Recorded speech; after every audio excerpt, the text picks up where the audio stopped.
Football প্রেমী ভাই ও বোনেরা, আপনারা মানে যে বিশ্বকাপ শুরু হলো, সূচনা হলো বিশ্বকাপের, তো এই বিশ্বকাপ মানে কার ঝুলিতে যাবে, কোন রাষ্ট্রের ঝুলিতে যাবে, সেটা পরবর্তী সময় বোঝা যাবে। তবে আমরা ফুটবল প্রেমী যারা রয়েছি তারা কিন্তু রাত জেগেও আমরা কিন্তু খেলা দেখি।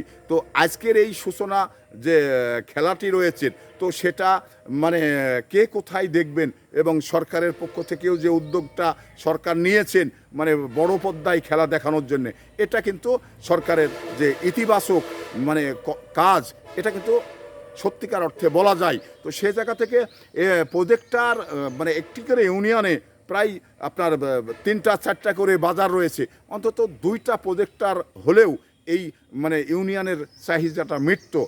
কিন্তু প্রজেক্টার একটি, তো এই একটি প্রজেক্টার একটি জায়গায় নির্দিষ্টভাবে যদি দেখানো যায় তাহলে এটা নিয়ে কিন্তু আবার বিতর্ক হবে, কারণ বলবে যে শুধু ওই বাজারে খেলা দেখবে আর অন্যান্য বাজারগুলো খেলা দেখবে না, এটা কিন্তু বলবে। তো সে জায়গা থেকে আমরা মানে এই একটি প্রজেক্টার দিয়েই মানে প্রত্যেক দিনের জন্য একটু একটু একটু করে জায়গায় দেখাবো। যেমন আজকে এই বাজারে দেখালাম, কালকে ওই বাজারে দেখাবো, পরশু দিন আরেক বাজারে দেখাবো। তাহলে এই প্রজেক্টার একটি, এ নিয়ে কোনো বিতর্ক হবে না, এ নিয়ে সবাই খুশি থাকবে। তো এটা আসলে কীরম হলো আপনাদের কাছে প্রশ্ন রইল।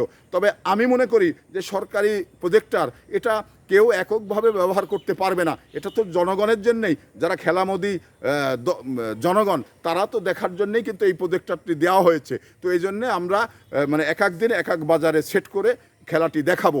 এটা আমার মনে হয় যে এটা খুব ভালো হবে এবং এটাই করা উচিত।